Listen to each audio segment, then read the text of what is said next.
Olá, pessoal. Boa noite a todos vocês. Sejam bem-vindos, sejam bem-vindas a mais um super webinar, um webinar histórico que nós vamos discutir racismo estrutural, liderar com respeito e o racismo estrutural. É um privilégio ter vocês aqui mais uma vez na audiência do Liderar com Respeito e também o privilégio de ter pessoas tão especiais aqui como a Roberta, a Viviane e o Davis. Uma boa noite para vocês.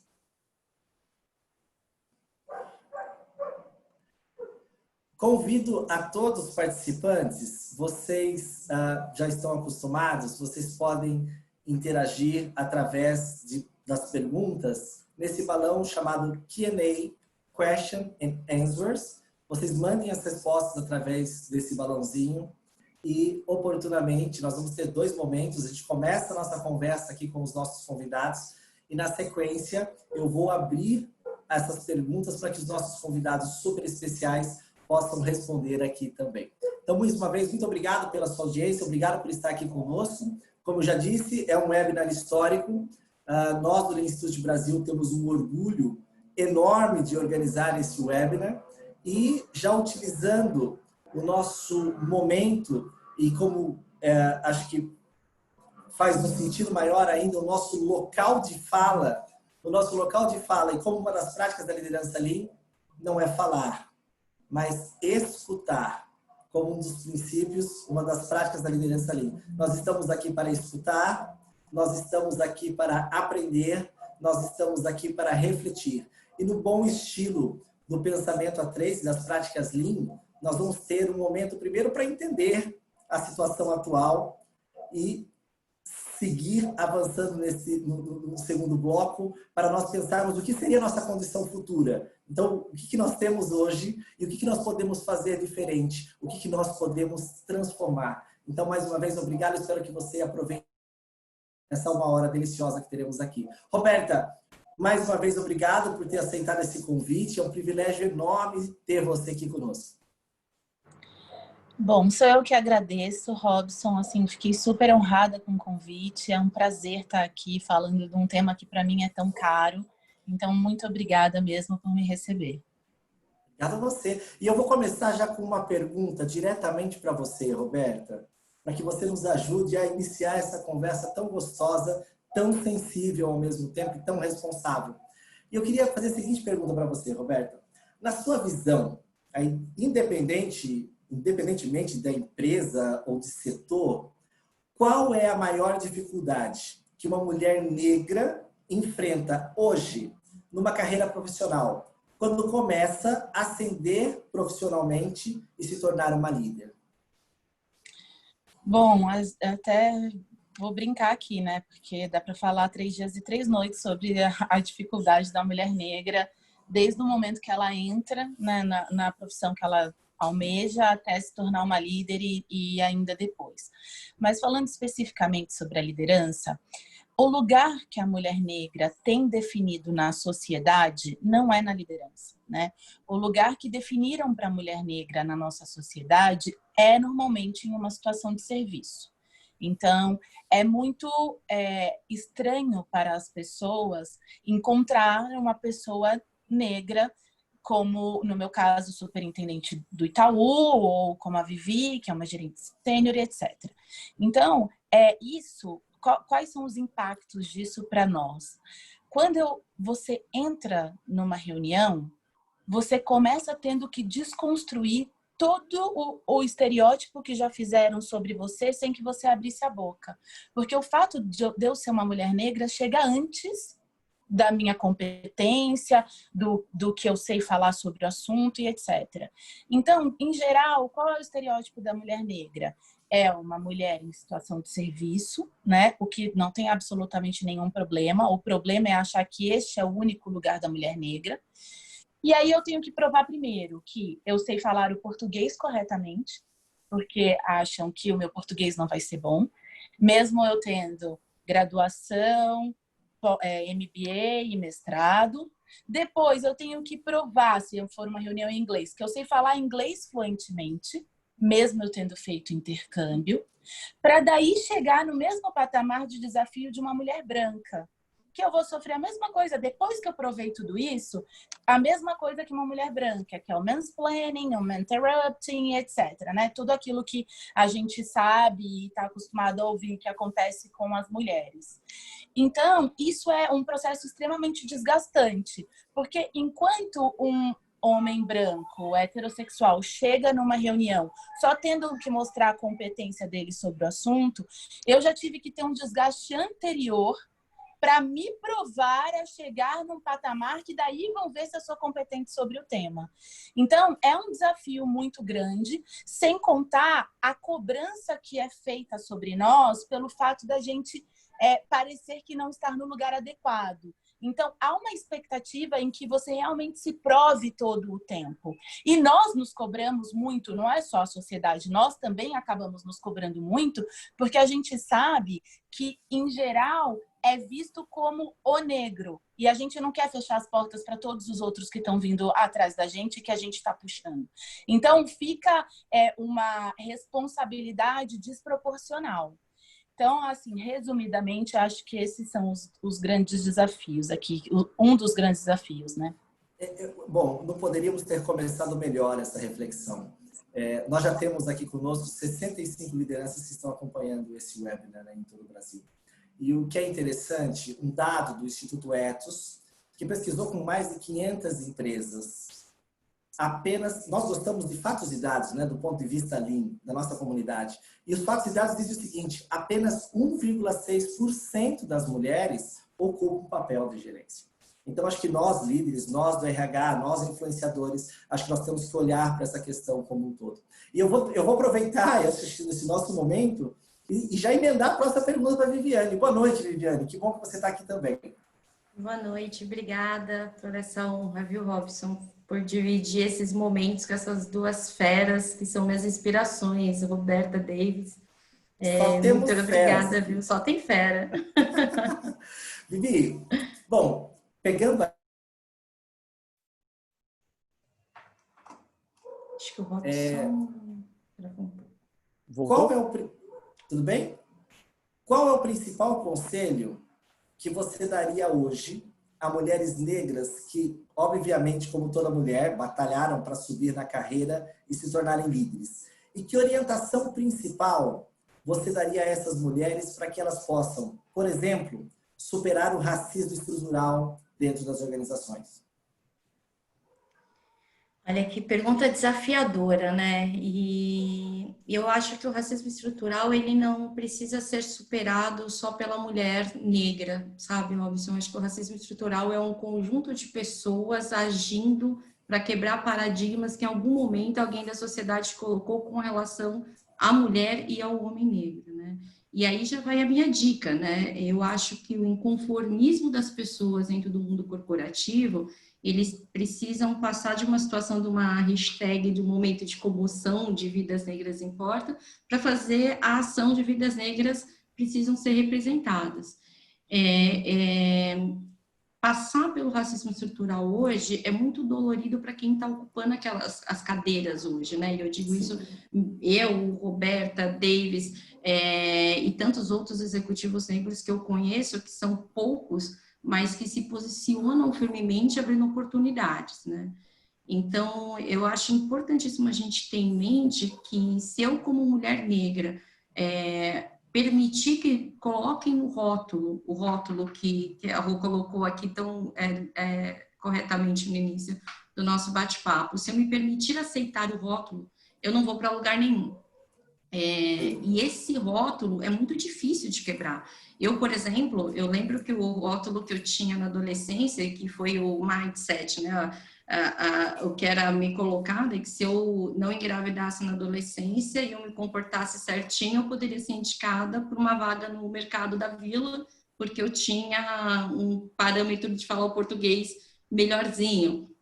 Então, existem alguns rótulos que a sociedade vai colocar em nós, principalmente a mulher negra, porque é a base da pirâmide. Então, o homem negro ele tem alguns rótulos um pouco mais flexíveis dentro de uma aceitação de sociedade, pensando aí no racismo estrutural. O que eu quero dizer com isso? Um homem negro, ele pode ser um jogador de futebol, ele pode ter algumas outras formas de ascensão na sociedade diferente da mulher negra. E quando a mulher negra tem algum tipo de ascensão, ou ela é a sombra de alguma pessoa, ou ela vai partir para artes, para dança, enfim. Então, esses rótulos, e eles passam pela questão de percepção de representatividade. Então, eu, Viviane, tive a sorte de nascer em uma casa que eu tive eu falo que são dois investidores anjos, né? Que minha mãe e meu pai, e meus irmãos também, que abriram mão de bens materiais para investir na única forma que eu tinha para quebrar rótulos, que é a educação. Então, eu sou bolsista de um colégio particular, tive a sorte de ser bolsista num colégio particular, abdicando de muita coisa para quebrar esse rótulo de como eu poderia ascender. E aí, os meus rótulos, eu tenho obrigação de quebrar, não por mim, mas para a geração futura. A Roja quebrou para mim, Davis quebrou para mim, eu estou quebrando pelos filhos deles e a gente vai ter que fazer uma corrida. Eu sei que a gente vai falar de vários pontos aqui, mas se for uma dica que eu posso dar nesse momento, é isso, não permita que se encaixem os rótulos pré-determinados para vocês. Eu acho que a gente tem uma felicidade enorme, Vivi, de começar com você e com a Roberta, e eu vou pegar carona na fala do que também foi um evento histórico, que foi o Roda Viva com o professor Silvio de Almeida na última segunda-feira. O professor Silvio de Almeida ele disse o seguinte, ele falou assim, olha, as mulheres têm liderado esse movimento negro, esse movimento de transformação, esse movimento de conscientização. Então, eu acho que vocês, mulheres, têm um papel extremamente importante nisso, né? Pela força, pela quantidade de coisas que vocês acumulam, como a própria Roberta já falou, né? E pelas próprias dificuldades, não é só de raça, mas de gênero que nós enfrentamos ainda. Davis, meu caro, deixa eu te colocar nessa conversa aqui. Sim. Afinal de contas, eu tenho certeza que você também tem uma contribuição incrível ter aqui conosco, né? Seguinte, obviamente, sem citar nomes de pessoas ou de empresas, que histórias de racismo estrutural você já presenciou em organizações que são, obviamente, comportamentos sociais errados, antiéticos, mas que, infelizmente, muitas vezes ainda ocorrem e, portanto, precisam ser socialmente repensados e superados? Bom, Robson, primeiro, obrigado pelo convite, é uma honra mesmo, e compartilhar este painel com Roberta e com Viviane, para mim está sendo um desafio, apesar dos meus cabelos brancos, e provavelmente eu gosto sempre de falar que eu devo ser, aqui com certeza, não sei todos os convidados, mas devo estar no quartil superior de ser a pessoa que é jovem há mais tempo, né? Enfim, a Viviane e Roberta já trouxeram alguns pontos super importantes. Realmente o Roda Viva do Silvio Almeida foi fantástico. Eu recebi algumas mensagens de WhatsApp falando assim, não perca, não perca, não perca. Meu filho que está no interior mandou, pai, você não vai perder, enfim, né? Foi realmente um momento especial. E você pede para eu não falar empresas, nomes, etc., e eu vou me segurar, tá? Eu vou me segurar para eu não comentar algumas coisas, porque eu já passei por muitas empresas, eu tenho 58 anos, não tenho problema com isso, trabalho já há 40 anos, desde que eu saí da última instituição, já estou mais 2 anos agora com a minha consultoria, fazendo outros tipos de atividades, e você tem certeza, Robson, que eu já vi de tudo, ou quando eu achava que eu já tinha visto tudo, eu via mais um pouco, tá? E eu via comigo, eu presenciei isso, eu senti na pele comigo, e eu via acontecendo com outras pessoas também. Na pele, porque, de novo, quando a gente fala, e pegando um pouco do que o Silvio fala, que ele fala do racismo estrutural, que para mim o racismo estrutural, ele não é o racismo emocional, quer dizer, aquele que você se comporta de uma forma abrupta, né? Ele é cultural, mas ele não pode ser natural. Eu acho que esse é o grande desafio da gente falar do racismo estrutural. A gente viu recentemente o George Floyd, a gente viu outros casos aqui no Brasil, vidas pretas importam, mas a gente não pode deixar isso escapar. né? Não pode deixar que isso dure 1 mês, 2 meses e depois volte tudo como era antes. Eu acho que é o momento realmente da gente começar a assumir espaço. Aqui eu não estou falando de militância, não estou falando de vitimismo, não estou falando de levantar bandeira e quebrar tudo, nada disso, mas é o que importa, é onde nós temos nosso lugar. Eu vi muitas situações, eu lembrei, você falando aqui, eu lembrei de um banco, logicamente eu tenho uma história muito grande no mercado financeiro, eu estava trabalhando num banco, eu recebi convite para trabalhar num outro banco por um diretor desse banco, um banco europeu, e passei, conversei com várias pessoas até chegar no presidente. Fui conversar com o presidente, ele me recebeu e ele não deixou nem eu sentar. Ele me atendeu de pé. E ele só perguntou assim, ué, o que você está fazendo aqui? Logicamente, acho que ele esperava que eu falasse eu vim arrumar o ar-condicionado, ou provavelmente a mesa que estava torta, alguma coisa assim. Quando eu expliquei para ele o que era, ele falou, tá bom, muito obrigado, depois a gente fala com você. 5 minutos a conversa. Tá? Então, isso é muito difícil você imaginar que acontece, mas acontece. Isso foi há muito tempo, mas acontece hoje ainda. Tá? E a gente tem um estereótipo. O meu estereótipo, fico feliz que eu já emagreci 10 quilos, mas o meu estereótipo um pouco anterior era de ser segurança. Quantas vezes eu não fui confundido por segurança? Principalmente quando eu uso terno e vou em algum lugar, as pessoas me chamam de segurança, ou que eu sou motorista, etc. É um estereótipo muito, muito difícil. E que a gente tem que mudar. Tá? Se você deixar, eu falo às 3 horas aqui. Eu adoraria, mas eu preciso levar as perguntas das pessoas também. Davis, eu acho que a gente tem um momento singular na história e vai depender muito de como nós vamos nos posicionar nesse momento singular da história. Meus filhos estão num outro cômodo aqui do meu apartamento, de onde estou fazendo essa transmissão ao vivo agora. Eles estão assistindo esse webinar. Que legal. Meus filhos de 10 e 9 anos. E talvez, assim, coisas até inconscientes, palavras do racismo estrutural do tipo, hoje é dia de branco. Sim. Ei, não pensa que você está falando com suas negas. E tantas coisas que as pessoas, às vezes, sem pensar, sem refletir, não percebem que isso faz parte de um racismo estrutural que está incrustado na sociedade. E nós, líderes, por isso que trouxe isso para um programa chamado Liderar com Respeito. Nós, líderes, temos que olhar para isso. Isso é extremamente importante.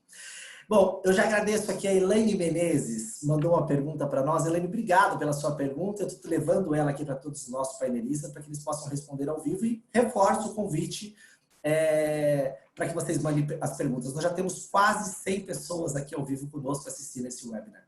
Bom, a pergunta da Elaine é a seguinte.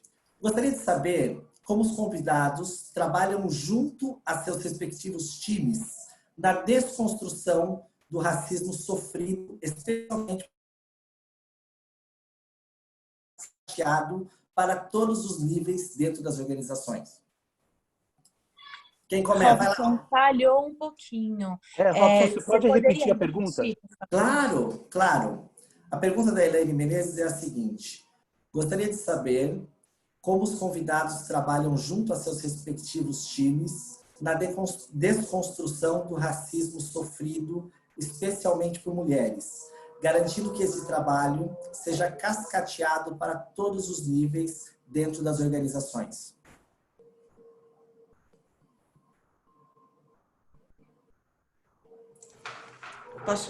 Posso começar? Vai lá, Vivi, por favor. Vamos lá. Eu acho que o trabalho de conscientização ele é um trabalho de formiguinha e é um trabalho que vem sendo realizado por gerações. Então, a gente sabe que as grandes corporações, ultimamente, nos últimos, acho que 10 anos, 5 anos, para ser um pouco menos agressiva no tempo, mas todas elas começaram a falar muito de diversidade e inclusão, né? Seja em grupos de diversidade internos, seja em ações pontuais voltadas à sociedade, enfim, o que é extremamente válido num trabalho de desconstrução, tá? Mas o que eu costumo falar é que a gente está agora num patamar de que sabemos que diversidade e inclusão é lucrativo para as empresas, é proativo para os produtos, existem vários fatores super pertinentes com relação à diversidade e inclusão que devem ser considerados, porém, a gente já está no patamar de praticar mais a inclusão do que a diversidade. Então, essa conscientização, ela não dá para acontecer mais só no dia 20 de novembro, no dia 13 de maio, ou no dia da Mulher Negra, com um coffee break, com o PTT, trazendo o filme da Viola Davis sobre oportunidades. Essa etapa, a gente tem na internet, no YouTube, vários vídeos que viralizaram no WhatsApp, em grupo de família, sobre a importância do racismo. Então, eu acho que a ação de conscientização, ela é importante, ela é feita, mas chegou a hora da ação. E como fazer essa ação? Proporcionando oportunidade para a população negra. Não tem uma outra forma mais concreta. E seja oportunidade, verificando se na sua área não tem representatividade negra, se você olhar para cima não tem representatividade negra, se você olhar para o seu lado não tem, alguma coisa tem. E aí é questionar as lideranças. Eu, por exemplo, na minha equipe, eu trago muito conteúdo, e é lógico que é importante a gente respeitar o time das pessoas também. Falar sobre o assunto racial no Brasil é difícil. Não sei por que se criou um tabu sobre não devemos começar grupos de diversidade sobre a questão racial. É difícil, é delicado, mas é necessário e é cirúrgico. As empresas começaram a falar sobre isso, sabem do que eu estou falando. Então, trazer o conteúdo, trazer para a pauta, ou fazer uma coisa super simples. Pergunta para o seu funcionário negro como ele está. Se ele está bem, se o suporte de tudo que está acontecendo, Brasil e mundo, está deixando esse cara ok. Essa ação de conscientização e empatia, eu acho fundamental. Fantástico, Vivi. Uma aula. Roberta, quer complementar? Davis, quer complementar essa questão? Eu vou pegar aqui o gancho da Vivi, corroborando tudo que ela falou. Eu vou adicionar só que, assim, a gente tem algumas práticas, algumas empresas, né, tem algumas práticas de seleção de candidato que, nessa seleção, muitos negros já caem na seleção. Então, se você definir que você só quer faculdades, cada instituição chama de um jeito, tem gente que chama de primeira linha, tem gente que chama de target, enfim, universidades públicas, GV e INSPER, muito provavelmente você não vai ter quase negros nessas universidades, porque a maioria dos negros no país estão em situação de vulnerabilidade social, né? Então, aqui já caem muitos negros. Se você definir que o inglês fluente é uma necessidade, aqui também cai boa parte dos negros, porque a maioria não teve oportunidade, não é nem de fazer intercâmbio, é de conseguir pagar uma aula de inglês. Então, se você conseguir entender que os talentos estão em todos os tipos de pessoas, inclusive nas menos favorecidas socialmente, e, portanto, que não tiveram as mesmas oportunidades de estudo, e estender a sua seleção para mais pessoas, já é um bom começo. Depois disso, eu acho que tem um trabalho importante a ser feito pela empresa sobre viés inconsciente. Porque as pessoas, é natural do ser humano a gente gostar ou se aproximar ou validar pessoas que se parecem mais conosco. Como a maior parte dos líderes de empresas não são negros, então, na hora que você olha uma pessoa negra, com todos os estereótipos que nós já dissemos aqui, tanto da mulher quanto do homem, porque eu falei da mulher negra que foi a pergunta, mas o homem ele tem um estereótipo que é muito difícil associado à segurança. As pessoas têm medo do homem negro, né? Eu tenho vários amigos e o meu marido que dizem que quando eles estão caminhando numa calçada e vem uma mulher branca na outra direção, eles atravessam antes, porque eles sabem do desespero e do sofrimento que aquela mulher tá, com medo de ser assaltada, muitas vezes. Então, todos esses estereótipos feitos, você precisa trabalhar o viés inconsciente para que as pessoas consigam trazer para a consciência o viés e tentar deixar de lado numa tomada de decisão. E não tem nada errado ter o viés, todos temos. A gente só precisa trazer para a consciência, para que a nossa decisão seja a melhor. Uau, fantástico. Davis, por que você complementaria aí? Eu vou tentar ser bastante breve, porque eu estou há 2 anos fora do mundo corporativo diretamente, ou seja, eu sem gestão de pessoas. Eu estou no meu voo solo faz 2 anos. Mas na minha vida corporativa eu sempre fui gestor de pessoas. Eu gostei muito do que ambas falaram, mas eu vou dar um outro viés agora, o viés mais de consultor, porque eu vou em muitas empresas e até por sorte e por competência, eu não gosto de usar sorte, eu gosto de usar competência. Eu tenho participado de muitas reuniões, eu sou chamado para reuniões em empresas até para a implantação de projetos de diversidade, e eu já fico muito preocupado quando me chamam para falar de diversidade ou ajudar a implantar algum projeto de diversidade que não vem junto o tema inclusão, como a Viviane trouxe. Eu acho que a gente tem que falar muito mais de inclusão atualmente do que de diversidade. E eu provoco, a minha função maior hoje é de provocar, porque como eu não tenho uma equipe, eu provoco quem tem as equipes. Então, eu participo eventualmente de reuniões no comitê executivo, no board de alguma empresa, e a primeira coisa que eles trazem, o RH traz, ou mesmo o gestor maior traz, são os indicadores, os percentuais de homem, de mulher, de negros, enfim. E às vezes tem até um percentual muito legal. Mas eu olho na mesa e eu falo assim, onde estão os negros? Se o percentual que você tem é esse. Onde estão as mulheres, que você tem aqui um percentual enorme de mulheres, eu estou vendo uma só de 10 pessoas na mesa. Então, eu provoco muito isso. E, por sorte, em algumas dessas empresas, depois que eu falo isso, passa um mês, passa 2 meses, fechando ou não o contrato, aí não importa, mas alguém me liga e fala, David, você pode vir bater um papo com os negros daqui da empresa?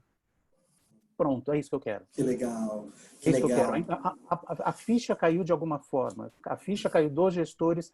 Eu vou provocar o protagonismo desse público que eu vou falar. Porque não é para segurar na mão, não. A gente não vai falar de protagonismo. Né? Então, é outro ponto da não gestão hoje, que eu não tenho esse grupo para gerir. Deixa eu emendar com você, então, bem rapidinho, que eu acho que tem um ponto legal para você me ajudar a responder aqui. De um grande amigo nosso, inclusive, o Victor Catice. Victor, obrigado por ter mandado essa mensagem para nós. Rita também mandou a mesma pergunta, então eu estou respondendo a pergunta, estou colocando aqui no ar a pergunta do Victor e da Rita, que é a seguinte: a gente tem visto um movimento aí nas redes sociais, começou com os artistas cedendo espaço para que pessoas negras assumissem as redes sociais. Isso veio para os empresários, o pioneiro aqui no Brasil, que eu me lembro, pelo menos, foi o CEO da Gerdau, que cedeu a rede social, mas outros CEOs, outras pessoas influentes, acho que Vivi assumiu, inclusive, uma rede também recentemente. E a pergunta do Victor e da Rita vai nessa direção, né? O que podem fazer os aliados, os chamados aliados, né? E como vocês percebem que as pessoas que não são negros podem ajudar aí nessa jornada? Eu acho que é fazer o certo. Quando eu vejo um executivo falando nesses eventos que a Vivi falou, né, do 20, da Semana da Consciência Negra, Semana da Diversidade, etc. Meu Deus, por que a gente faz um dia só? Por que a gente faz uma semana só? Eu trabalho bastante com ética também, às vezes me chamam para fazer um bate-papo, uma palestra sobre ética na Semana de Ética. Ok, vocês são éticos só nessa semana? Né? Vocês cuidam da diversidade, da inclusão só nessa semana?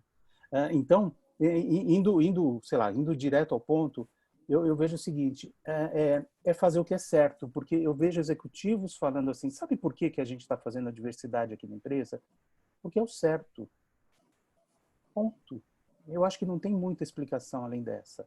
E aqui eu não vou falar de história, de você trazer a recuperação do que o negro perdeu no passado, nada disso, a gente está num outro momento, a gente está no momento nosso, né? A gente está no momento realmente de mostrar, de fazer a coisa diferente. E quando, aí tem que ser muito sério isso, quando alguém perceber que alguma coisa está errada, fale. Né? Se um par branco perceber algum tipo de piadinha, algum tipo de conversa um pouco estranha sobre o negro, que pode estar presente ou não presente, ele vai ser... É a mesma coisa quando a gente está no Facebook, alguma coisa que a gente curte. No momento que a gente curte, a gente endossou. Então tem que chamar e falar, meu amigo, isso daqui acabou, tá? Isso não se faz mais. Perfeito, perfeito. Acho que esse ponto é importantíssimo, né? Eu lembrei do nosso último encontro, que estivemos aqui com o Franklin Fieder, um grande amigo, uma pessoa extremamente admirada. Franklin, um abraço para você. Durante muitos anos me liderou lá na Alcoa, no Instituto Etos. Lembro dele no Etos. E a gente falava sobre ética, né? E eu costumo dizer o seguinte, ética é aquilo que você pode contar na mesa com seus filhos, com a sua esposa na hora do jantar. Se você sentar ali e puder contar para eles, provavelmente é ético. Se tem algo que você não consegue contar, não é ético, né? Então, que a gente possa se orgulhar nessa discussão que nós estamos tendo aqui, mostrar para os nossos filhos, para os nossos netos, né? E influenciar também diretamente nas empresas. Vivi, eu tenho uma pergunta aqui para você, especialmente para você, da Juliana Melete. Oi, Ju! Dá um oi para ela aí. A Ju! Linda, Ju! Bom, e agora a gente já vai... Nós entendemos um pouco da situação atual. Eu acho que discutir um pouco da situação atual, nós vamos pensar agora em como criar um estado futuro, né? E a Juliana Melete, ela manda a seguinte questão. Olá, quais dicas você daria para trazer o conceito, os princípios e noções para o dia a dia? Isto é, como fazer acontecer? E ela põe assim, observação, Vivi, você continua sensacional. Oh, nada como ter amigo nessa vida, gente, Ju! A Ju, ela está sendo uma pessoa arrojada. A gente estava já linkando aí um pouquinho com o que o Davis falou. A importância de ter aliados, né? Então, a Ju, ela é uma aliada há muitos anos, não só na causa de gênero, porque ela estava comigo na fundação do grupo de diversidade com foco em gênero em uma seguradora que trabalhamos, e hoje ela está começando ali dentro da empresa dela o grupo de diversidade e inclusão. Então, Ju, eu vou fazer uma dica e vou contar com o Davis e com a Rô aqui também para colaborar nessa pergunta, porque eu acho muito importante a gente ter o seguinte: dentro do movimento negro, nós temos nuances e percepções diferentes, né? E como a gente estava falando de questão de rótulo, então eu mesmo falo, eu tenho alguns privilégios que a maioria da população negra no Brasil tem, desde privilégios básicos como plano de saúde, que é um privilégio que deveria ser palatável ou acessível para todos. Não, eu tenho esse privilégio, até como o privilégio de viver num mundo diverso, né? Então, atualmente, os meus desafios, minha percepção da questão racial, ela acaba tendo um patamar diferente de outras visões dentro do mundo negro, né? Então, até brinquei outro dia com o Rui e com o Davis, o Robson também estava, que a gente tem nuances voltadas para Martin Luther King, a gente tem nuances voltadas para Malcolm X, e elas se juntam num mundo que é igual. Então, o nosso dia a dia é muito diferente. Então, a minha grande dica, Ju, e fazendo já um paralelo com o takeover que eu tive do querido Renato, o Renato e da Suzy, foram duas pessoas brancas dentro de um papel de aliados, que entenderam a importância de ter um takeover numa ferramenta chamada LinkedIn. E a minha dica quer começar a transformação, comece pelo mundo corporativo, cedendo oportunidade para profissionais negros. Não somente pela cor da pele, tá? Eu, por exemplo, tive que tirar minha foto do LinkedIn várias vezes para conseguir, ao menos, ser chamada para fazer uma entrevista. Tanto é que quem não me conhece vê que eu não tenho minha foto no LinkedIn, é só depois que eu aceito, única e exclusivamente para algum headhunter me chamar para me dar a chance de me apresentar. E isso já aconteceu muito. Então, a dica é conceder oportunidades para pessoas negras, sim, mas eu sei que tem recrutamento às cegas, eu sei que no dia a dia é difícil colocar, mas coloque essa pessoa como agente de transformação, sim, de mudança. Sim. Seja no takeover do LinkedIn, seja em qualquer outro caminho provável dentro de um começo de diversidade e inclusão.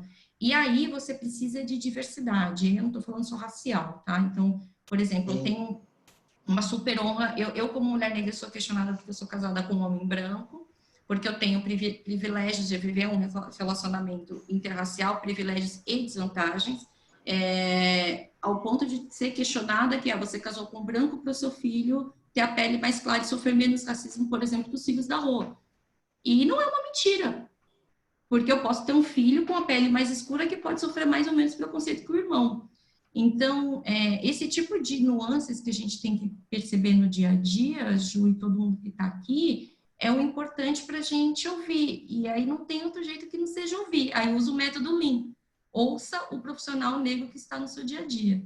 A necessidade dele e os objetivos dele.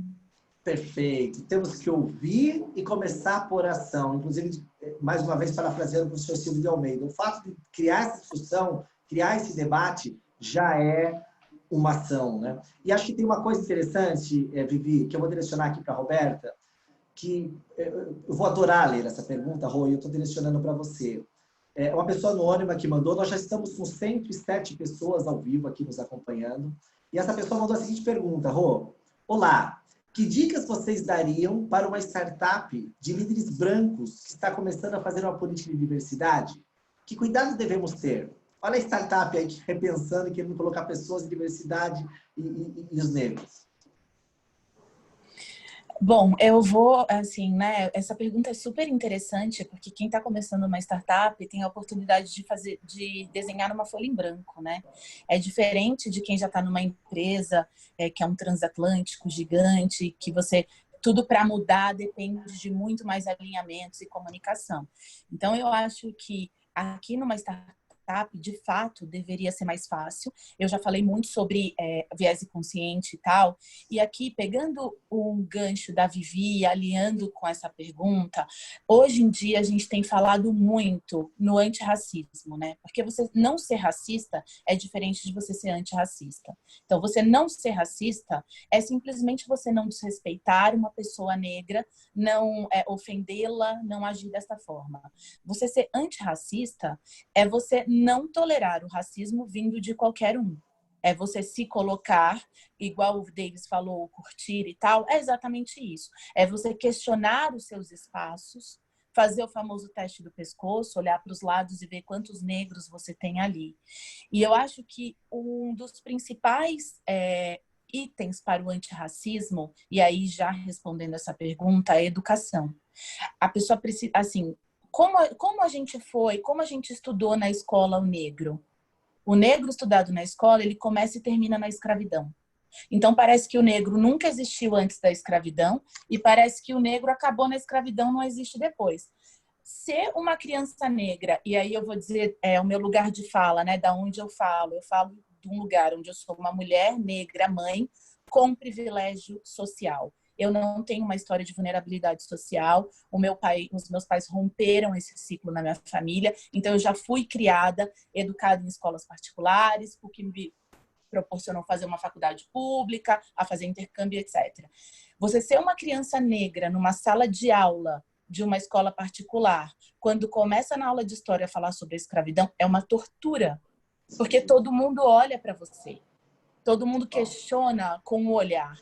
E parece que a sua única ascendência é escravo. E é isso que eu trabalho muito com o meu filho mais velho, de 8 anos. Eu falo para ele que ele é descendente de reis, rainhas, príncipes e princesas que foram escravizados, sequestrados na África e trazidos para o Brasil numa situação de escravidão. Agora, se você não se educa sobre o tema, você começa a acreditar nos estereótipos que foram tanto sempre ditos. Então, acho que o primeiro passo aqui é se educar sobre o tema. E essa história do viés, ele faz parte da educação. No momento que você está educado e consciente do tema, fica mais fácil você questionar. E aí você começa a questionar os seus pares, líderes brancos também, de se realmente aquele entrevistado negro, ele não era tão bom ou ele só não se parece com ele. Você começa a questionar se no momento que você recebeu uma série de currículos e 55% da população brasileira é negra, que é a soma de pretos e pardos, se no momento que você recebeu uma série de currículos e não tem nenhum negro, aonde está o erro? Se é na descrição da vaga que você fez, se é na seleção de uma companhia que você contratou e já descartou os negros. Então, eu acho que nesse momento de construção é um momento onde há muita liberdade para se escrever uma nova história. E os questionamentos são super importantes. E aqui vai um pedido meu para os nossos aliados não negros, porque os aliados não negros, eles são fundamentais na luta antirracista. Até porque nós, negros, não estamos, na maioria, em situação de poder. Então, são os brancos falando para os brancos, e não os negros falando para os brancos. E o meu pedido aqui para o nosso aliado não negro é que ele possa falar do tema sem ter medo. A Vivi colocou muito bem que esse é um assunto delicado. As pessoas morrem de medo de cometer uma gafe.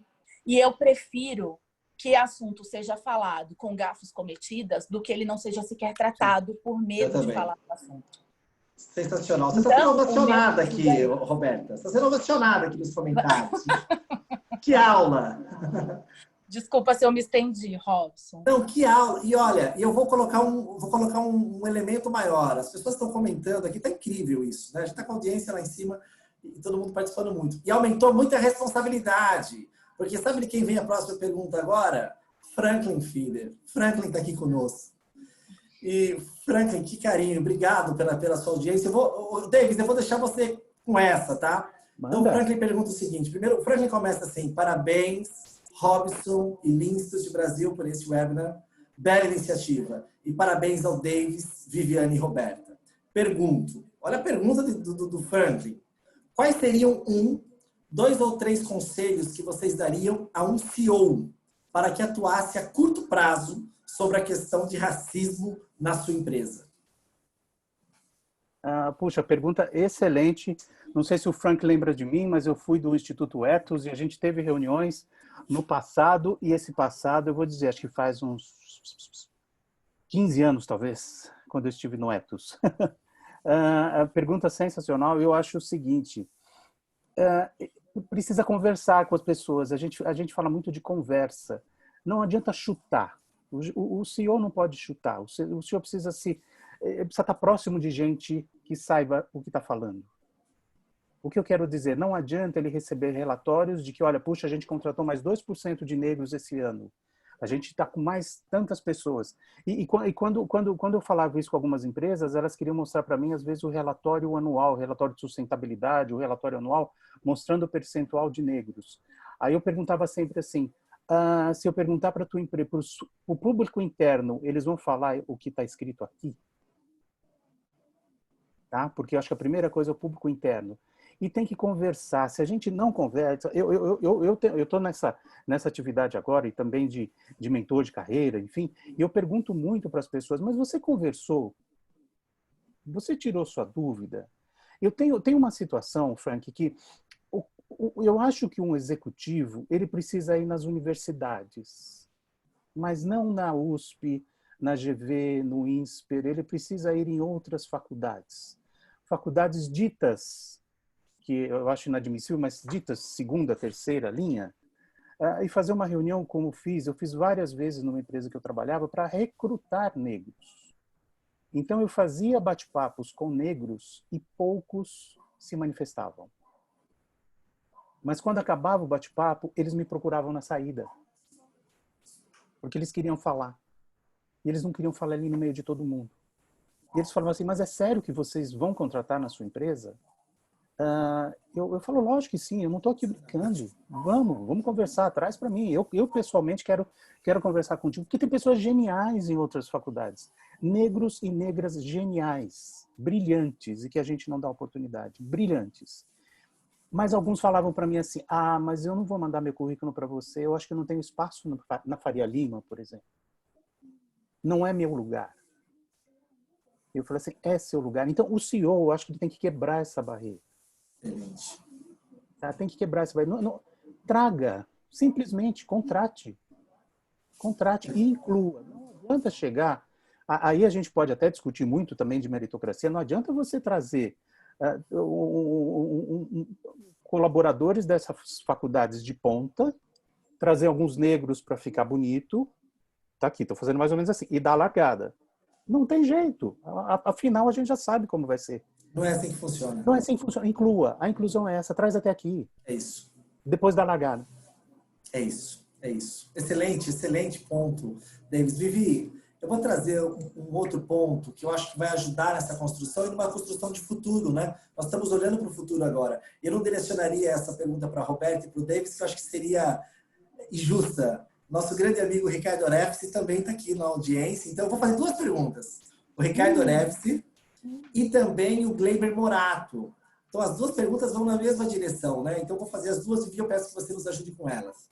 Então, o Orefsi pergunta o seguinte: como lidar com esse viés inconsciente arraigado na construção social que temos desde a infância, para instruir, de forma a lidar com a questão pela via educacional? Então, essa é a pergunta do Orefsi. A do Gleiber vai na mesma direção, assim eu interpretei. E Gleiber nos emocionou muito, eu faço questão de comentar isso. Logo que teve a questão dessa discussão racial, teve um programa na Globo News, o Gleiber é da TV Globo, está nos prestigiando aqui, e ele postou o orgulho que ele teve de assistir aquilo com a família dele. Gleiber tem 2 filhos lindos, negros, lindos, maravilhosos. Ele diz o seguinte: quais competências desenvolver em nossos filhos negros que precisam entrar nesse mercado de trabalho? Bora tua, Vivi!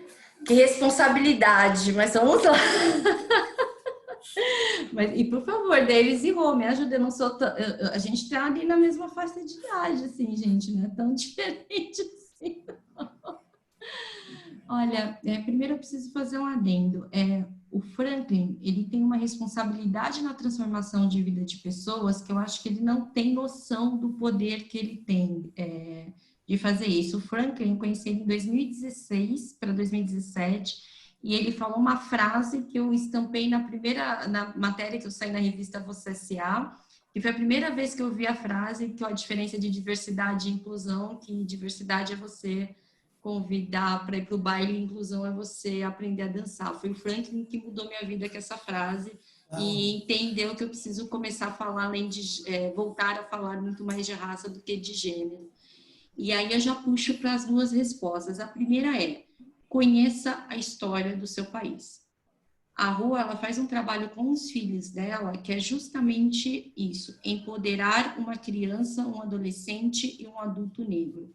Como é que eu faço isso? Entender, por exemplo, sim, da importância de saber da nossa ancestralidade. E esse ponto não tem outra forma que não seja ler. A gente tem uma lista de autores negros, de diferentes nuances. Eu gosto de romance, então a gente tem, eu gosto de, enfim, onde a gente demonstra e fala que, primeiro ponto, a Princesa Isabel não foi uma pessoa legalzinha. Eu até brinco, né? Ela não foi lá na senzala no sábado à tarde, estava rolando feijoada com pagode, Tiaguinho estava tocando, ela ficou com dó e falou: não, gente, povo negro, vamos embora pro carnaval. Ela não fez isso. Ela foi obrigada a acabar com a escravidão por questões econômicas. Senão a gente teria sanções, mais sanções que a gente teve no Brasil. E daí você começa a entender o legado histórico para educar pessoas antirracistas. E quando eu falo educar pessoas, e quando eu digo pessoas antirracistas, eu estou falando desde a escola do teu filho, que não tem uma orientação sobre a questão racial. Eu estou falando do seu ambiente de trabalho. Então, quando você vai na sua roda de vinhos, comece a notar porque não tem pessoas negras lá, e se tiverem, estão te servindo, e porque só elas estão te servindo, estão ali degustando vinho com você.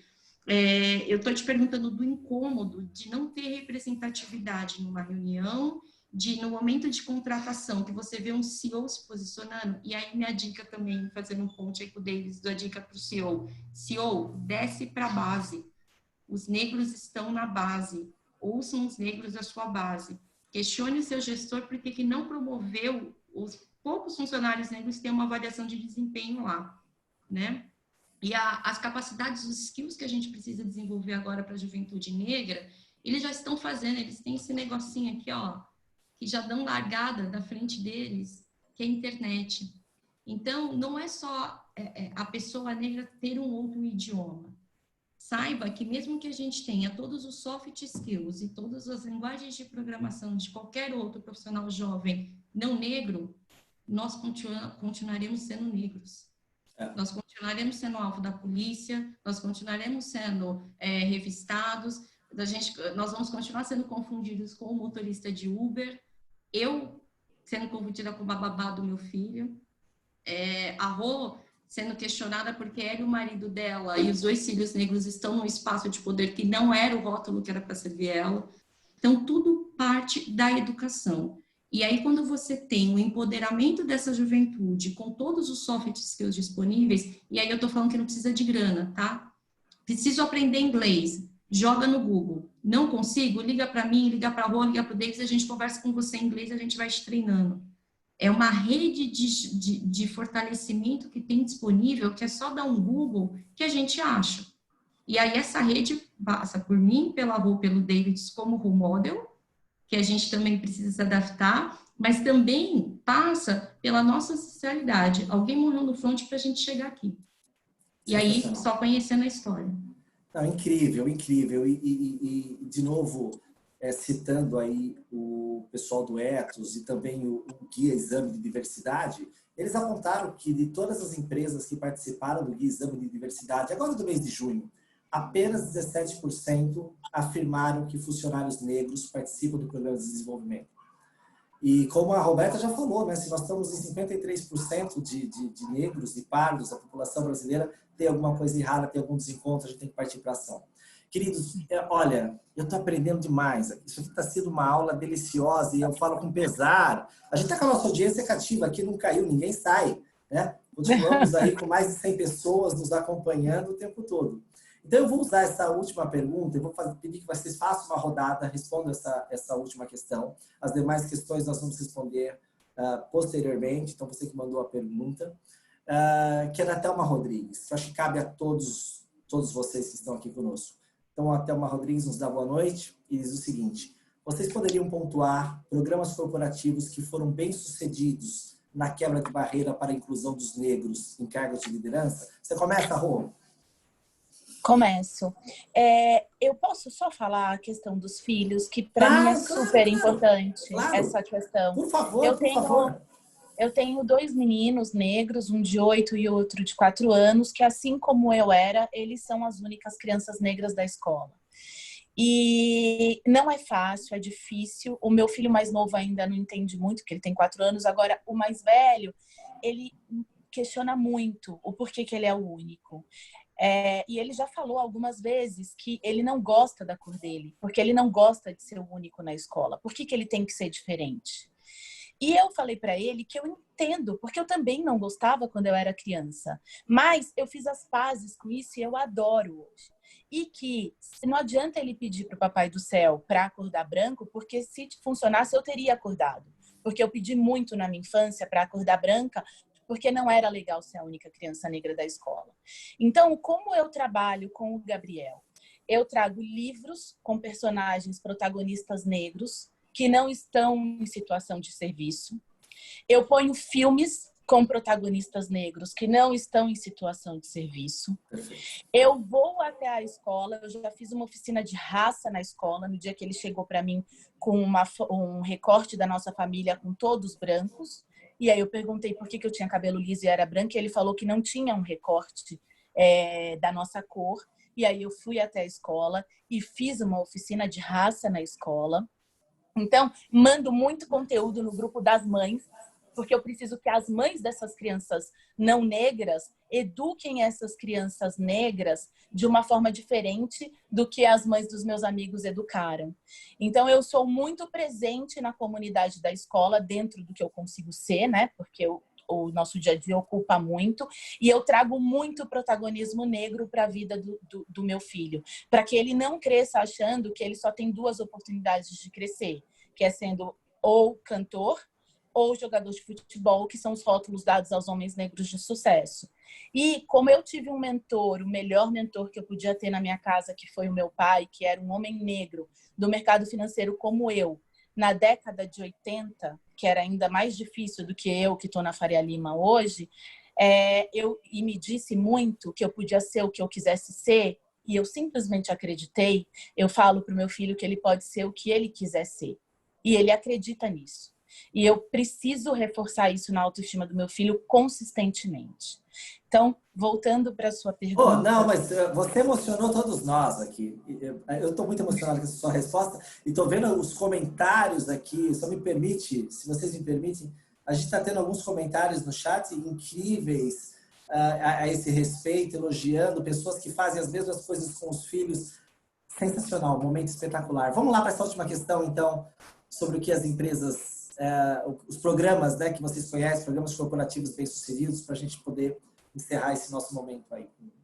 Eu vou falar rápido, porque eu já ocupei bastante espaço, mas eu vou falar rápido. A gente fez um programa lá no banco que foi muito legal e está rendendo bastante frutos, que foi um programa de mentoria.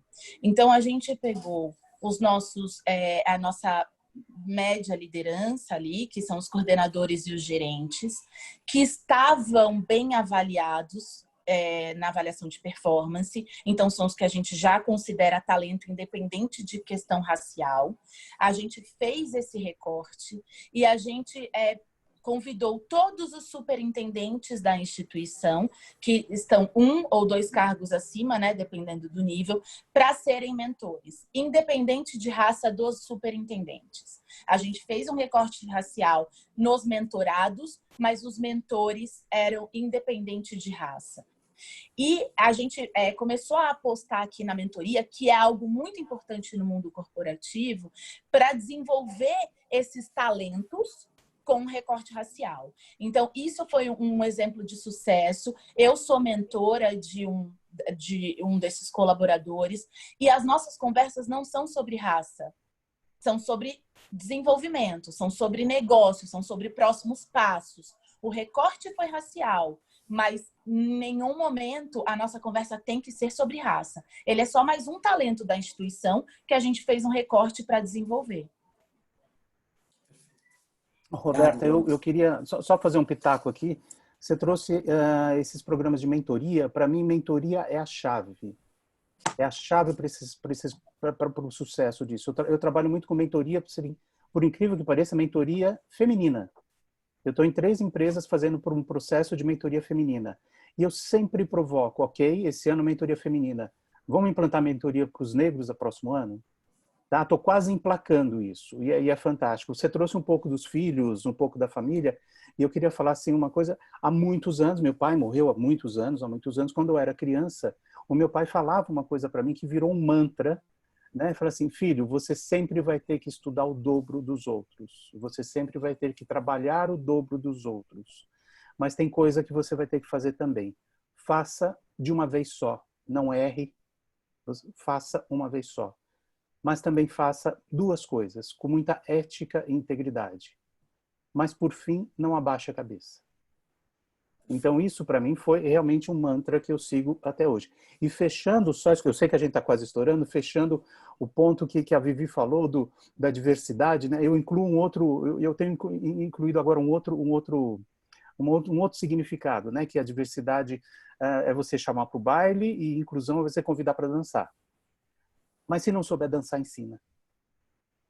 Fantástico, Davis. Eu acho que é fantástico. Isso. Vivi, por favor, suas considerações. Vamos lá. Eu acho que se a pergunta foi direcionada a ter um nome ou uma empresa que a gente pode utilizar como modelo, efetivamente, hoje, no mundo, eu vou te falar que não tem nenhuma. Porque os programas de diversidade e inclusão racial em todo o mundo, de alguma maneira, falharam. Se não falhassem, a gente não teria tanta gente na rua nos Estados Unidos hoje pedindo por equidade. Se funcionassem, nós não teríamos tantas pessoas na rua no Brasil falando que vidas negras importam. O que a gente tem são caminhos, como a mentoria, que realmente é um ponto fora da curva e ele é necessária, caminhos como a oportunidade e caminhos de empoderamento do profissional negro. E aí, quando eu falo empoderamento do profissional negro, é uma promoção, trazer profissionais negros e, se necessário, chamar, ensinar a dançar e ser diverso. Porque a gente não pode esquecer que quando você é diverso com pessoas não negras que entendem os privilégios dela, você consegue se autoempoderar também. É um tipo de mentoria, por que não? Então, eu tenho a sorte de ter amigas negras, por exemplo, a Érica, estatística, a Aline, que trabalha com marketing, mas eu tenho 2 grandes amigas brancas, Daniela, Denise, que são brancas e têm ciências do privilégio delas e me ajudam, às vezes, a trazer para a minha realidade e me defender. Viralizou muito aquela cena das pessoas brancas entrando na frente das pessoas negras ali para se defender da polícia. Daniela, Denise, minha família, meu marido, minha sogra fazem isso da maneira que é possível, seja cuidando do meu filho para que eu vou fazer uma palestra na periferia, seja revisando meu texto, eu boto minha sogra para revisar todos os meus textos que vai para o LinkedIn, enfim, seja meu sogro me ajudando a fazer um imposto de renda, enfim. Tem uma cadeia diversa para as pessoas que não tenham um privilégio. E, por favor, meu pedido final façam a conversa chegar aonde está o verdadeiro talento negro. Ele não está no Morumbi, ele não está no Brooklyn, ele está nas periferias das grandes cidades de São Paulo. faça esse discurso de empoderamento e faça acontecer lá no extremo da Zona Oeste, lá no extremo da Zona Sul, lá no Rio de Janeiro, lá na Maré. Não esqueçam que várias inovações de cientistas vêm da periferia e vêm da favela. Se não foi por isso, pensa no fator econômico. Pensa no valor que circula dentro das periferias de São Paulo. Ali é o black money. Então, se não for pelo amor, para ensinar a dançar, pensa no potencial financeiro, tá errado, mas pensa no potencial financeiro que a sua empresa pode estar perdendo. Sensacional. Gente, eu sei que seria um enorme clichê dizer que, claro, esse webinar está sendo gravado e várias pessoas, eu nunca tive uma situação dessa aqui no programa, tanta gente elogiando, tanta gente parabenizando, falando que se emocionou, perguntando se vai ficar gravado, que vai compartilhar. Seria um enorme clichê eu dizer para vocês que eu acho que é um webinar que fica para a posteridade. Pelo menos para mim, eu vou rever e rever, para ouvir, para internalizar. Mas mais do que isso, eu quero finalizar criando um compromisso aqui. Também é fácil falar assim, ó, vocês estão convidados para voltar para a gente fazer esse debate. Não, nós vamos fazer diferente. Nós queremos ver o impacto que isso gerou nas pessoas. Então, nós vamos fazer um novo webinar, mas simplesmente vamos dizer o seguinte, o que nós transformamos, o que nós fizemos, que ações práticas realmente aconteceram, que mudaram o jogo. E vocês vão ser seguramente os meus convidados, e não vão ser mais como panelistas, vão estar sentados aqui na arquibancada para que a gente possa aplaudir essas pessoas que se fizeram para ação e fizeram a diferença. Roberta, Vivi, Davis, muito obrigado pelo tempo de vocês. É uma honra estar aqui com vocês. Também, emendando aí que Vivi falou, que Roberta falou, não é só uma questão racial, vocês são profissionais admiradíssimos, nós temos amigos em comuns. Quando eu falei que vocês estariam aqui, vocês falaram assim, uau, você reuniu Vivi, Roberta, Davis, incrível. Então, eu estou muito orgulhoso e tenho uma eterna gratidão. Em nome do Lean Institute Brasil, obrigado por esse momento com vocês. Obrigado a todos que ficaram conosco aqui até este final, manter essa super audiência do Liderar com Respeito. Muito obrigada, gente. Obrigada mesmo. Edu, obrigada pelo suporte técnico. Eu também só tenho a agradecer, gente. Muito obrigada. E assim, Vivi e Davis, vocês me inspiram. Obrigada também por eu estar aqui com vocês, dividindo esse momento hoje. Muito bom. Eu também queria agradecer, eu estou emocionado. Parabéns mesmo, muito obrigado. Obrigado. Valeu, gente. Até a próxima. Obrigado. Até mais. Até mais.